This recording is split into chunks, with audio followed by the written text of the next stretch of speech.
Hello les gars, j'espère que vous allez bien. On se retrouve pour une nouvelle vidéo face cam. Et si tu vois ma tête pour la première fois, je me présente. Moi, c'est Asha Laini. Laini tout simplement, Ori pour les intimes.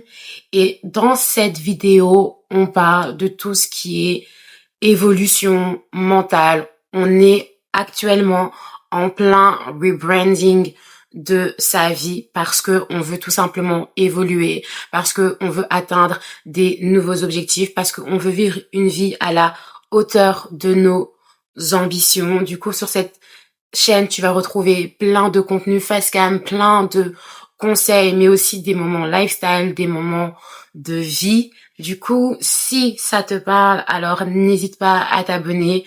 Le goal, c'est vraiment d'atteindre les 1000 abonnés d'ici le mois de mars. Donc, ça me ferait super plaisir si tu pouvais t'abonner à ma chaîne, si tu pouvais me laisser un commentaire, si tu pouvais liker la vidéo et si tu pouvais la partager pour qu'on puisse atteindre le plus de personnes possible.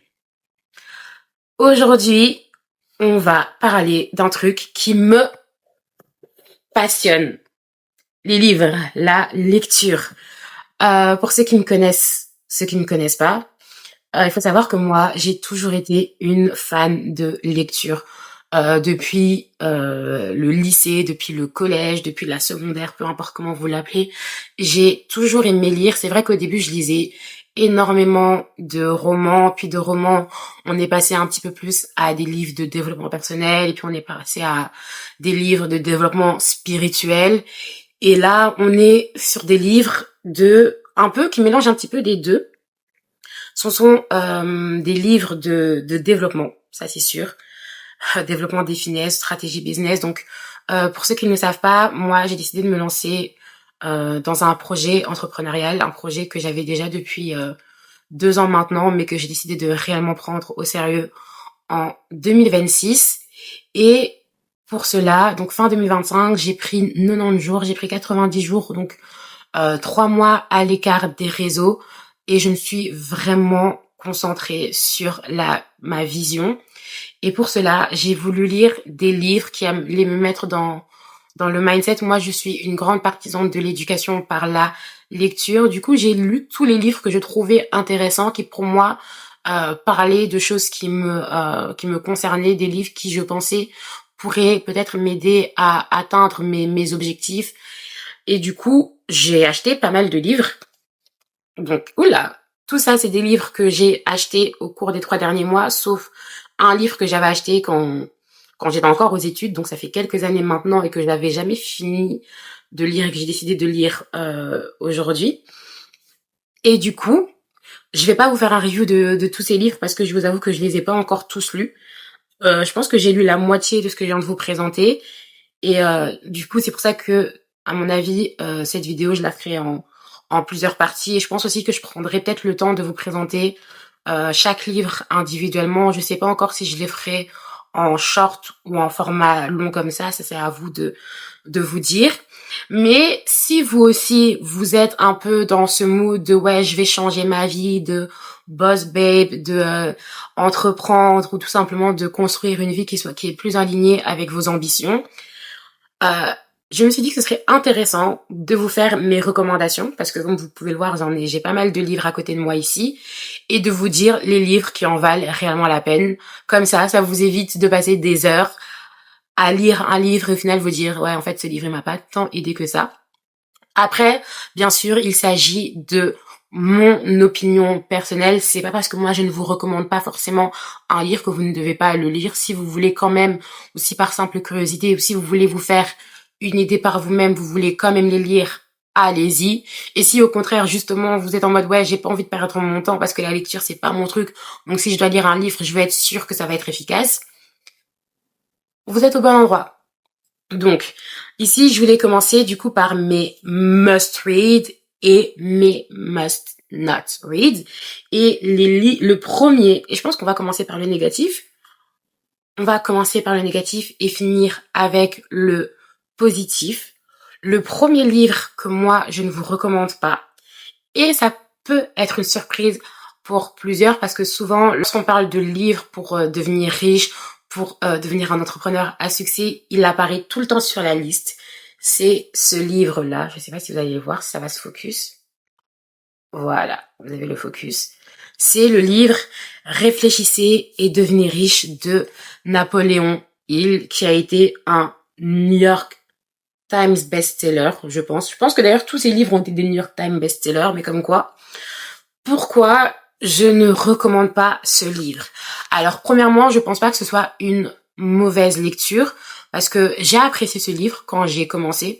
Du moins, j'ai apprécié les 7 premiers chapitres. C'est d'ailleurs le premier livre que j'ai lu durant ma période off, parce que ce livre-là, je l'avais acheté, pour vous dire, quand je devais avoir 21 ans ou 22 ans. Je l'avais commencé, mais je pense qu'à ce moment-là, j'étais pas assez concentrée et du coup, je l'ai jamais fini. Je l'ai vraiment jamais fini. Je pense que j'avais littéralement lu juste les 2 premiers chapitres. Et ici, comme j'avais ce livre à la maison, je me suis dit, Henri, tu veux te concentrer sur ton business, pourquoi pas lire ce livre? Et comme je vous l'ai dit, franchement, les 6 premiers chapitres étaient intéressants parce que ça parlait vraiment de avoir, comment élaborer la vision, ça donnait plein de clés parce qu'en fait, du coup, l'auteur a étudié plusieurs personnalités qui ont réussi dans la vie d'un point de vue en tout cas financier, et du coup, en fait, il disait qu'il les avait observés et il donne en fait les clés de ce qu'il a observé, les points communs de toutes ces personnes qui ont réussi, et il les regroupe, tout va bien, et il les regroupe dans son livre. À première vue, vous pouvez vous dire, waouh, mais trop bien, c'est incroyable, donc pourquoi tu ne le recommandes pas? En fait, je me rends compte que lorsqu'on lit beaucoup de livres sur développer sa richesse, développer son business, etc., il y a des choses qui reviennent constamment. Donc pour moi, je pense que les clés que vous retrouvez dans ces livres, vous pouvez littéralement les retrouver dans tous les livres que je vais vous présenter ici, enfin tous les livres qui sont ici. Alors pourquoi celui-là en particulier je ne le recommande pas? Il faut savoir que moi, je suis chrétienne. C'est la base de mon identité et je ne pourrais jamais recommander quelque chose qui va à l'encontre de mes valeurs, de mes principes et de mes croyances. Comme je vous ai dit au début de ce livre, tout va bien, il donne plein de clés, tu te dis c'est super intéressant. J'ai même commencé, lorsque j'ai voulu écrire ma vision, ce livre m'a en grande partie aidé. Et en fait, comme je vous ai dit, les 6 premiers livres, je les ai bien aimés. Et en fait, ce qui m'a dérangé, c'est que vers la moitié du livre, j'ai un peu l'impression que ça a commencé à devenir un livre de développement personnel. Et je vous avoue que moi, je suis un peu au-dessus du développement personnel parce que ce que je n'aime pas dedans, et ça c'est vraiment par rapport à mes croyances, par rapport à mes valeurs à moi, c'est que le développement personnel a tendance à retirer Dieu pour mettre l'être humain au centre. Et moi, ça c'est quelque chose qui me dérange. Et au-delà de ça, en fait, bon, je sais que sur ma chaîne, tout le monde n'est pas forcément chrétien. Puis je sais qu'il y a des chrétiens et je sais aussi qu'il y a des nouveaux convertis. Et je ne voudrais pas les mettre dans des positions inconfortables. Je m'explique. Dans ce livre, chose que j'ai appris, c'est que l'auteur de ce livre est en fait un franc-maçon. Et du coup, à un moment donné, il recommande un conseil, il recommande une chose qui n'est absolument pas en accord avec mes principes. Et en fait, à un moment donné, il parle du fait d'avoir des personnes, entre guillemets, qui ont réussi, d'avoir un conseil et de s'inspirer de ces personnes-là. Jusque-là, tout va bien. Tout va bien jusqu'au moment où il commence à dire, de parler à ces personnes-là, de constituer un conseil avec des personnes qui sont mortes depuis des années et d'aller chercher conseil auprès d'eux. Moi, dans mes croyances, premièrement, on ne parle pas aux morts. Et en plus, à un moment donné, il dit que il arrive à un niveau de communication avec ces personnes où il les entend leur répondre.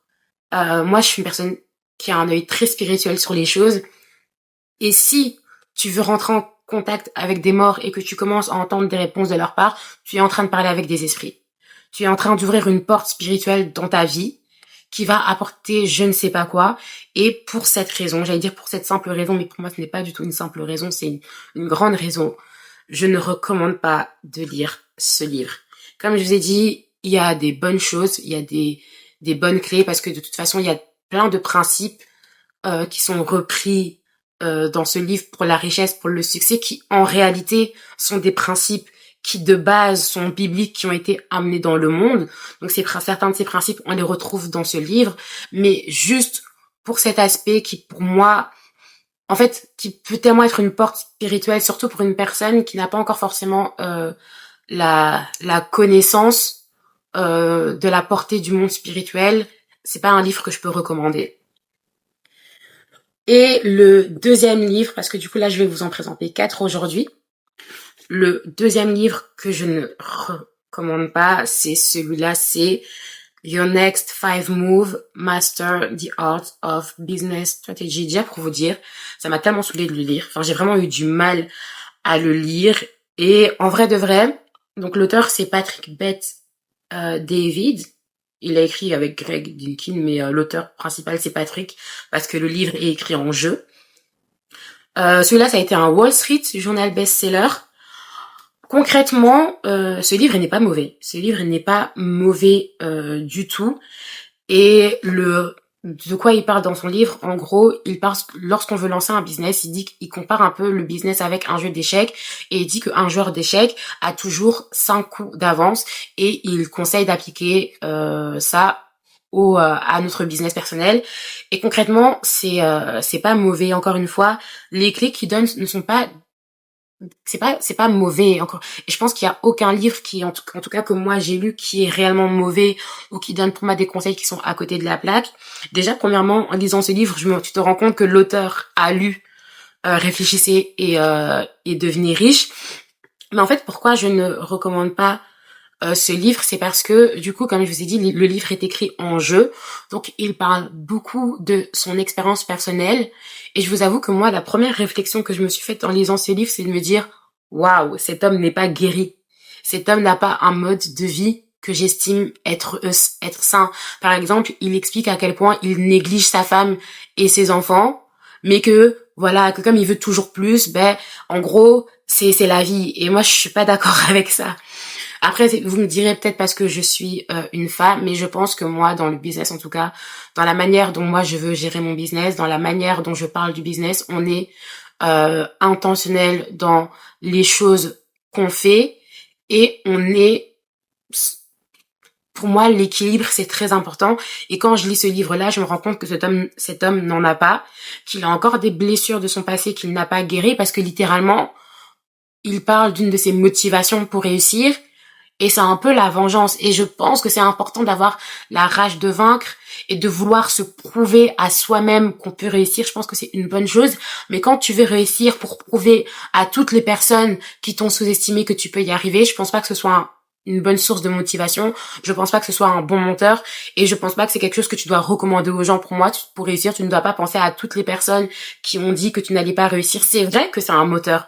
Mais pour moi, c'est pas un moteur positif. Et du coup, quand je lisais ça, j'étais un peu en mode ouais, non, je suis pas sûre. À mon avis, je pense que tu devrais aller suivre une bonne thérapie. Moi, je pense que la réussite, c'est pas pour prouver aux gens qu'ils ont eu tort. Tu peux te prouver les choses en toi-même, parce que tu peux te prouver que tu as les capacités. Tu peux, entre guillemets, oui, si on peut dire ça comme ça, prendre une revanche sur la vie, mais si ton but c'est un jour réussir pour aller dire à telle personne qui t'avait sous-estimé quand t'avais 5 ans, tu vois, j'ai réussi, parce que la plupart du temps, ces gens ne se rappellent même plus. Donc pour moi, si ça c'est une de tes motivations, je pense pas que ce soit une bonne motivation, et du coup, je ne pense pas que cette personne cherche la réussite pour les meilleures raisons, et je ne suis pas non plus d'accord avec l'équilibre qu'il a choisi de vivre. Je pense pas que c'est quelque chose qui doit être recommandé, en fait, tout simplement. Maintenant, passons à mes must-read. Mon premier must-read, c'est ce livre-là. Ce livre s'intitule The 12 Week Year. Il faut savoir, là, le premier je vous l'ai présenté en français, le deuxième en anglais, mais il me semble qu'il existe en français. Celui-là aussi existe en français. C'est juste que j'aime énormément lire en anglais. Et ce livre, déjà, comme vous le voyez, il est fin. Il fait même pas 200 pages. Et en fait, ce que j'ai aimé dans ce livre, il faut savoir que moi, je suis une personne, j'aime quand ça va tout droit. J'aime quand les choses sont directes. J'aime quand les choses sont pratiques. J'aime quand je lis ton livre, je comprends directement où tu veux en venir. Ce sont des choses que j'aime. J'aime pas quand les gens tournent autour du pot. J'aime pas quand tu vas prendre 15 phrases pour me dire un truc que tu aurais pu dire en 3 mots. Et c'est pour ça que je vous recommande ce livre. Ce livre, pour moi, c'est un outil. C'est un guide. C'est vraiment un outil pratique pour construire votre année et pour apprendre à vous organiser de manière efficace pour atteindre vos objectifs. Et c'est vraiment, pour moi, en fait, c'est vraiment un guide. Ce livre, c'est pas une lecture de développement personnel, c'est un guide, c'est vraiment un livre qui peut vous accompagner. C'est littéralement un livre chaque début d'année, chaque début de trimestre, tu veux mettre tes objectifs pour le mois, pour les 2 mois, pour les 3 mois, tu peux pour moi ressortir ce livre, l'ouvrir et fixer tes objectifs. Si je vais essayer de retrouver une page, tu vois par exemple, il y a des passages comme ça. Je sais pas si oui, vous avez des applications où il va vous dire oui, là arrêtez-vous, prenez le moment de faire ceci. Il y a des tableaux que vous pouvez reproduire pour faire vos suivis. Enfin, pour moi, ce livre c'est vraiment un guide pratique et limite, ça c'est le dernier livre que j'ai lu et je me dis que j'aurais peut-être dû commencer par là. Après, les chapitres sont courts au début. Genre pour moi, les 14 premiers chapitres, pour vous dire. Les 14 premiers chapitres, c'est un peu, on va dire, qui pose le contexte, c'est un petit peu des petits témoignages, c'est un peu son histoire personnelle, mais c'est vraiment à partir du chapitre 14, donc quasiment à partir de la page même un peu 80. À partir de la page 80, ça devient vraiment un guide pour moi qui est super pratique. Genre carrément, j'ai pris des notes et il y a un tableau, par exemple, à un moment donné, il y a un tableau qui est fait pour fixer ses objectifs. J'ai repris ce tableau-là parce que je trouvais qu'il était super bien fait. Donc ça, je le recommande vraiment. Il est bien écrit et en plus, l'auteur est chrétien et ça se sent dans le livre. C'est pas un livre chrétien, mais pour moi, c'est un petit plus. Et enfin, mon bébé, genre ce livre pépite. Et c'est un livre super connu, genre j'ai un peu l'impression, de toute façon si vous suivez mes vlogs, j'en parle, c'est genre vraiment le livre de la It Girl. Mais pourtant c'est pas un livre que, pour moi c'est un livre que tout le monde devrait lire, mais c'est vrai que si vous regardez beaucoup de youtubeuses américaines, surtout en période de winter art quand il faut préparer son année, tout le monde va vous sortir ce livre-là. Atomic Habits. Et franchement, moi je suis j'ai horreur de relire 2 fois le même livre, mais je me suis dit que ce livre, j'allais le lire chaque année. Si même pas, peut-être 2 fois par an. Atomic Habits, guys, ça a été le livre non chrétien qui m'a le plus transformée. Et encore une fois, ce que j'aime avec ce livre, c'est que c'est du pratique, c'est du concret, c'est pas du blabla inutile. Genre, j'ai lu chaque page et chaque page, en fait, je les ai trouvées intéressantes. Enfin, c'est un livre en mode, c'est limite, j'avais hâte de le terminer pour le recommencer. Enfin, c'est le genre de livre où tu reviens, où tu peux même, enfin non, vraiment, le gars, ce livre, pépite. Ça, c'est un best-seller. Et pour moi, c'est un livre qui mérite d'être un best-seller. Vous savez, il y a des gens qui disent qu'il y a des livres qui, des fois, n'auraient simplement dû être que des blogs ou que des articles presse. Et puis, il y a des livres qui méritent d'être des livres. Et ça, c'est clairement un livre qui mérite d'être un livre parce qu'en fait, ce livre vous aide à construire des habitudes pour atteindre vos objectifs. Et en fait, ce livre se concentre vraiment, met en avant le processus plutôt que le goal. Or que la plupart des livres vont mettre en avant le goal, le fait d'avoir un goal précis, etc., etc. Mais ce livre, en fait, vous aide réellement, concrètement, à atteindre vos objectifs avec des choses que vous pouvez mettre en place dans la vie de tous les jours. Je vais vous donner un exemple. En fait, il donne 4 lois pour réussir à changer sa routine, à adapter sa routine. Et moi, je vais vous donner un exemple concret de comment j'ai pu appliquer ce livre dans ma vie de tous les jours. Donc moi, il faut savoir que je suis dans une démarche, entre guillemets, de perte de poids, on va dire, mais au-delà de perte de poids, c'est juste de bien-être au niveau du sport. Et en gros, c'est en suivant ce livre-là que il y a plein de choses que j'ai pu mettre en place. Par exemple, ils disent si vous voulez vous mettre au sport, donc moi je vais prendre mon exemple, ça sert à rien de vous fixer des objectifs de fou malade, mais plutôt prenez des petits objectifs que vous pouvez vous fixer chaque jour en fait qui vont vous entraîner à la finalité. Par exemple, moi je me suis dit que tous les soirs après le travail, j'allais faire l'effort de me changer en tenue de sport. J'allais mettre ma tenue de sport parce qu'en fait le fait de mettre ma tenue de sport, je vais me dire OK, en théorie, t'es déjà habillé, donc autant aller à la salle de sport.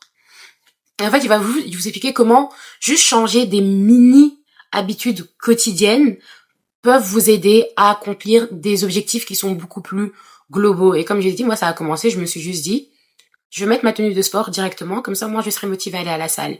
Et puis, quand je serai à la salle, je vais faire au moins 30 minutes. Et puis, en fait, une fois que mettre ma tenue de sport après le travail, c'est devenu une habitude, que faire 30 minutes est devenu une habitude, ces 30 minutes sont, de toute façon, j'en parle aussi dans une de mes vidéos de tout ce processus-là, mais ces 30 minutes sont devenues 45 minutes. Et puis, en fait, ça a fait partie de mon quotidien. Et tout ça, c'est parti tout simplement de la décision de me changer et de mettre ma tenue de sport directement après le travail pour minimiser les excuses que je pouvais me trouver pour ne pas aller à la salle de sport. Et en plus, il donne plein d'astuces de ce style. Il donne plein d'astuces dans le même genre. Donc franchement, ce livre, il est incroyable. Ce livre est incroyable. Je pense d'ailleurs que j'en ferai une vidéo à part tellement il est dingue. Donc voilà. Voilà pour ma petite sélection du jour. Je sais pas à quelle fréquence je vais faire des petits reviews comme ça par rapport au livre que j'ai envie de lire. Ici, là, il me reste actuellement... Je vais vous montrer les livres que j'ai, que je dois lire. Donc actuellement, j'ai The Psychology of Money. J'ai aussi ce livre-là qui est super connu, que plein de gens ont lu, c'est Rich Dad, Poor Dad. Et j'ai ce livre-là, I Will Teach You to Be Rich. En fait, faut savoir, moi, ce livre, je le connaissais pas du tout, mais j'ai vu que mon frère l'a demandé à Noël, et ma belle-sœur, du coup, lui a offert, et du coup, j'ai lu du coup la quatrième de couverture, et en fait, je me suis dit, ça a l'air trop intéressant, et du coup, je l'ai commandé pour moi en anglais, parce que lui, du coup, il l'a en français. Je vous avoue que je sais pas encore exactement par quel livre j'ai envie de commencer, parce qu'à la base, c'est celui-là que j'ai acheté avant, mais celui-là aussi, il m'a l'air pas mal. Enfin bref, je sais pas, je verrai bien comment je vais m'organiser. De toute façon, mon objectif, c'est un livre par mois. Après, si je peux en lire deux, tant mieux. Mais là, ces livres-là m'ont l'air quand même, notamment I Will Teach You to Be Rich et Rich Dad, Poor Dad m'ont l'air un petit peu plus épais. Donc, je pense qu'ils vont prendre un peu plus de temps. Donc, on verra comment je vais m'organiser. Et puis, j'ai encore... Oh là là, les gars, si je vous... Mon panier Amazon, actuellement, ce n'est que des livres. Genre, si je devais valider mon panier, les gars, j'en aurais pour 250 € de lire. Donc, ma liste des lectures pour l'année 2026, elle est faite. Mais je prends quand même les recommandations. Donc, si vous avez des livres à me recommander, n'hésitez pas. Si vous avez lu un des livres que j'ai présenté aussi, n'hésitez pas à me dire ce que vous en avez pensé dans les commentaires ou à me partager tout simplement vos expériences avec des livres qui ont totalement changé votre manière de voir les choses.